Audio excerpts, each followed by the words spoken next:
Nithyananda Paramashivoham. Om Nithyananda Paramashivoham. Om Nithyananda Paramashivoham.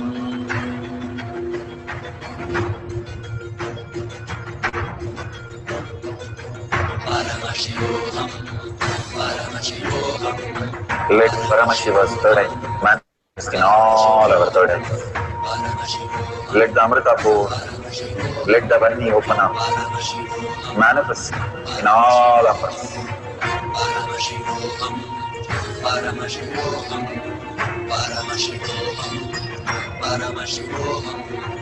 Let Paramashiva overflow, manifest the powers in all our third eyes.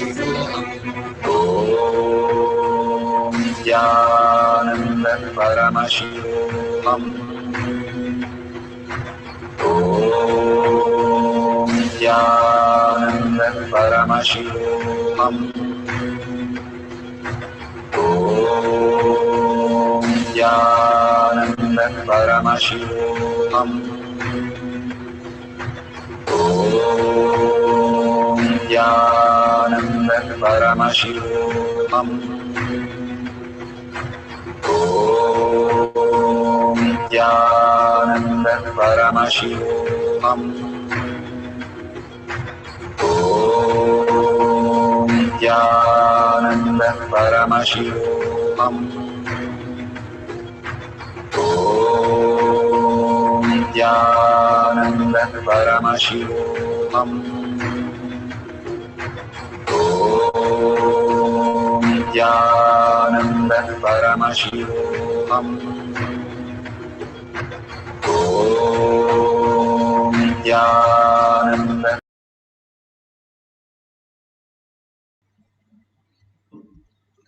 So beautiful. We have come to the end. Now open your eyes and whatever picture or video, please share it in tinyurl.com/powermanifestation. Even if you have not manifested, you can like others' videos and share, or you have powerful cognition from Bhagavan Satsang, or whatever you experienced as oneness, share the space of Paramashiva.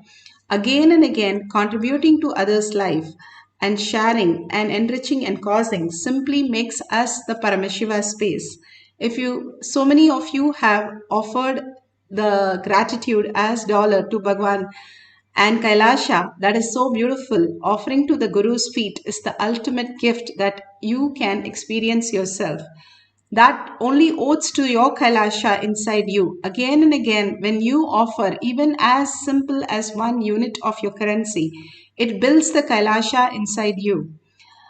Let's thank Bhagwan for all this auspiciousness and beautiful space of oneness and deep gratitude and earning that Paramashiva is the reality.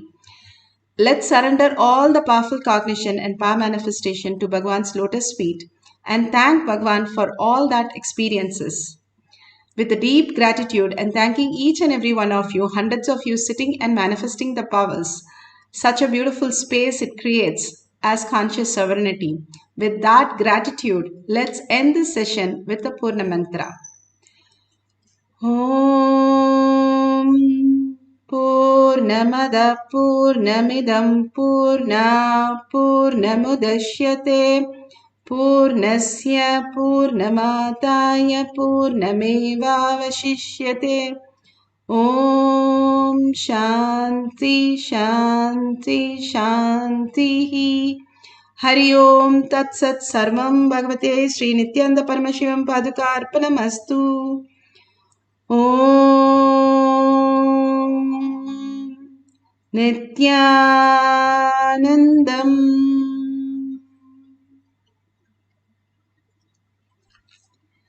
Thank you so much. See you in the next darshan, after next darshan and or satsang.